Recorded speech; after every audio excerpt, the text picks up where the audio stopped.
दोस्तों नमस्कार। मैं श्यामनाथ यादव मेटकरवादी। अभी अगली वीडियो में राहुल गांधी की तरफ से एक लेख था कि बीजेपी और आरएसएस गरीबों को, बच्चों को पढ़ने नहीं देना चाहती है।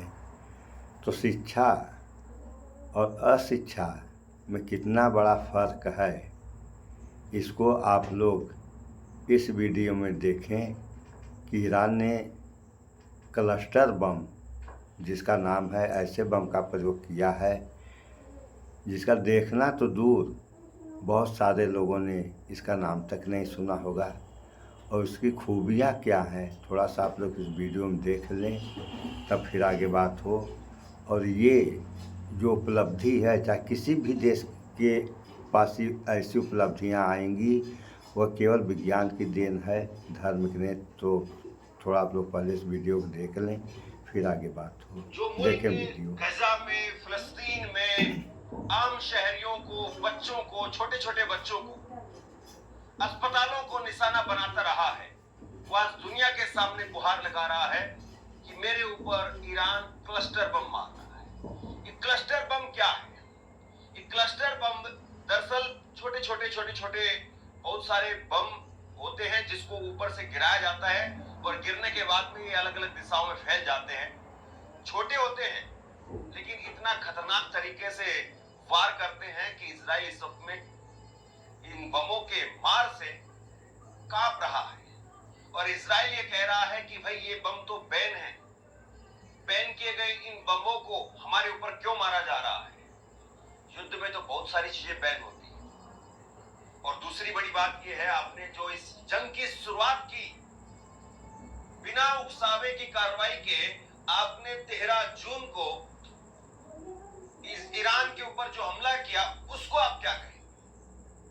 तो क्लस्टर बम, जो बम इस्तेमाल किया गया ईरान की तरफ से 19 जून को, 2 दिन पहले एक क्लस्टर बम ईरान की तरफ से इस्तेमाल किया गया। और ये ईरान की तरफ से जब क्लस्टर बम इस्तेमाल किया गया तो फिर से ही चर्चा में आ गया कि आखिरकार जिसको बैन कर दिया गया था, तो ईरान ने वो बम इस्तेमाल क्यों किया। आप तस्वीर जरा देखिए, एआई वीडियो है ये, उसके जरिए समझिए कि कैसे क्लस्टर बम काम करता है। इस क्लस्टर बम को ड्रोन के सहारे या हेलीकॉप्टर या फिर प्लेन के सहारे ले जाया जाता है और टारगेट के ऊपर ले जाकर के इसको छोड़ दिया जाता है। और जैसे ये बम फटता है, इसके अंदर से कई और बम निकलते हैं, सैकड़ों बम भी निकल सकते हैं। और ये छोटे छोटे बम अलग अलग दिशाओं में चले जाते हैं। या तो ये बम हवा के अंदर ही फट जाते हैं, या फिर ये नीचे जमीन पर जाते ही फट जाते हैं। और बहुत बार ऐसा होता है कि बम फटते ही नहीं है। जब इनको कोई आकर के छेड़ता है, देखता है, या इन पर दबाव पड़ता है या कुछ और होता है, तब ये फट जाते हैं। इजराइल इस वक्त में इसीलिए परेशान है क्योंकि वो अपने लोगों को ये तो बता देता है कि वहां से मिसाइल आ रही है, आप लोग बंकर के अंदर चले जाओ। तो बंकर में लोग चले जाते हैं, फिर मिसाइल आकर के गिरती है, फिर लोग वापसी में बंकर से बाहर आ जाते हैं जब सब कुछ शांत हो जाता है।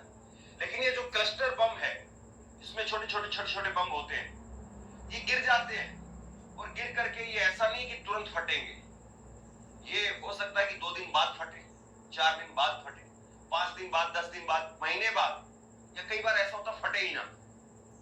तो ये जो बम है क्लस्टर बम, ये अपने आप में बहुत खतरनाक है। और इनको ढूंढ करके फिर डिफ्यूज करना, वो भी अपने आप में बहुत महंगा काम है। इसीलिए इजराइल कह रहा है कि भाई ये क्लस्टर बम आप ऊपर क्यों मार रहे हो। इस वक्त में क्लस्टर बम इजराइल के लिए कलेश बन गए, इजराइल के लिए सिरदर्द बन गए। और इजराइल में लोग इन क्लस्टर बम के नाम से कांप रहे हैं कि भाई अगर क्लस्टर बम आया तो फिर कैसे निपटेंगे। इन्हीं क्लस्टर बम के बारे में मैं आपको डिटेल में बताने वाला हूं इस खबर में कि क्लस्टर बम क्यों बैन किए गए, कौन कौन से देशों के पास में है, हाल में किन किन देशों के बीच में युद्ध हुआ, जंग हुई तो वहां पर क्लस्टर बम इस्तेमाल किए गए। ये सारी डिटेल जो है मैं आपको बताने वाला हूं। सुन लिया आप लोगों ने, ये क्लस्टर बम है जो ईरान ने इजराइल के ऊपर दाग दिया। और इसके दागने के बाद इजराइल अब रो रहा है और चिल्ला रहा है कि यह जो है क्लस्टर बम, बैन है तो ये कैसे इस्तेमाल कर रहा है। लेकिन इजराइल को यह भी सोचना चाहिए कि अमेरिका और ईरान बातचीत कर रहे थे और उसी दौरान इजराइल ईरान के ऊपर हमला कर देता है, तो उस समय इजराइल को मानवाधिकार नहीं दिखता है। और जब ईरान ने एक बम ऐसा फेंक दिया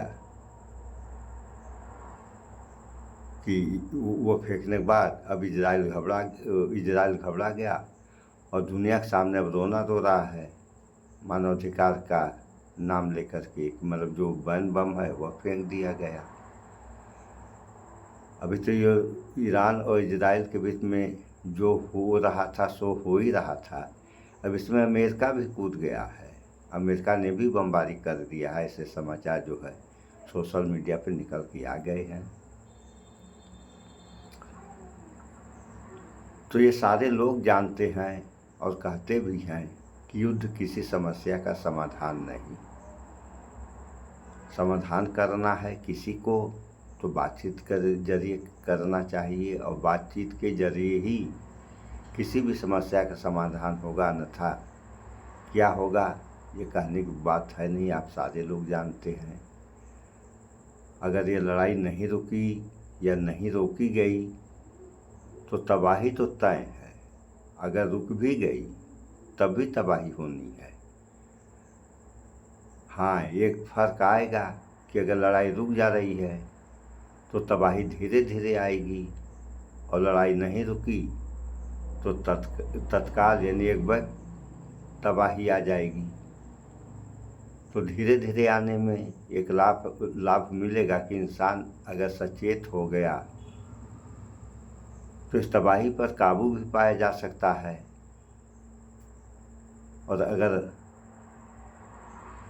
लड़ाई नहीं रुकी तो तुरंत जो है तबाही मच जाएगी, और जब तुरंत तबाही मचेगी तो इससे बचने के सारे उपाय खत्म हो जाएंगे। ये हाल है इस देश और दुनिया का। देश का देख लें आप लोग, यही मोदी सरकार है, ये कहते चीन का सामान मत लो। इस पर हम आगे वीडियो बनाएंगे। और सरकार ही चीन का सामान मंगवा रही है और जनता से कहती है कि चीन का सामान मत लो। अब जनता ऐसी है कि वो समझने में असमर्थ है। जनता को कहना चाहिए कि अगर आप अपना सामान उपलब्ध कराते तो हम दूसरे का सामान, जिसमें खास तौर से चीन नहीं है, उसका सामान हम क्यों उपयोग करते। लेकिन यह सब क्यों हो रहा है? ये सब शिक्षा की देन है। आप लोग भली भांति जानते हैं कि उत्तर प्रदेश और केरला, इन दोनों में शिक्षा का क्या स्तर है आप लोग जानते हैं। अगर नहीं जानते हो तो हम बता दे रहे हैं, जान जाइए। केरल में 95% साक्षर हैं। तो 95% जब साक्षर हैं तो 5% निरक्षर आए। और उत्तर प्रदेश में 5% साक्षर हैं। तो जब 5% साक्षर आए तो 95% निरक्षर आ गए। वो भी 5% जो हैं, इनमें भी अगर छटनी कर दी जाए तो हमारा अनुमान है कि हो सकता है 1, 2 या 2.5% साक्षर निकलें, क्योंकि आज के समय पढ़े लिखे भी अनपढ़ों के ही समान है। ये हालत है शिक्षा की इस विश्वगुरु भारत में। और देख लिए आप लोगों ने आगे इस बम को, तो ये बम कैसे बना है, ये विज्ञान की देन है। तो जब इंसान पढ़ेगा, विज्ञान पढ़ेगा तो वैज्ञानिक हो जाएगा, इंजीनियर होगा। अगर पढ़ेगा नहीं तब क्या होगा? जाहिल गंवार हो जाएगा। जाहिल गंवार करेगा क्या? केवल बवाल, खुराफात, मार काट। उसके बाद कोई काम में नहीं रहेगा। और इसमें गलती सरकार भी करती है कि सरकार को चाहिए कि शिक्षा और दवा ये दोनों चीज़ फ्री कर दे। और शिक्षा पर विशेष ध्यान देना चाहिए, जनता को भी और सरकार को भी, क्योंकि जब इंसान शिक्षित रहेगा तभी वह विकास करेगा, अन्यथा विनाश के रास्ते पर चलेगा। और जब विनाश के रास्ते पर चलेगा तो विनाश होना तय है, इसको कोई नहीं बचा सकता है। इन सब बातों पर विचार करें आप लोग, भाईचारा बना के रहें। इस वीडियो में इतना ही। स्वच्छता अपनाएं, शुद्ध खाएं, स्वस्थ रहें, शिक्षित बनें। जय विज्ञान, जय संविधान। नमस्कार।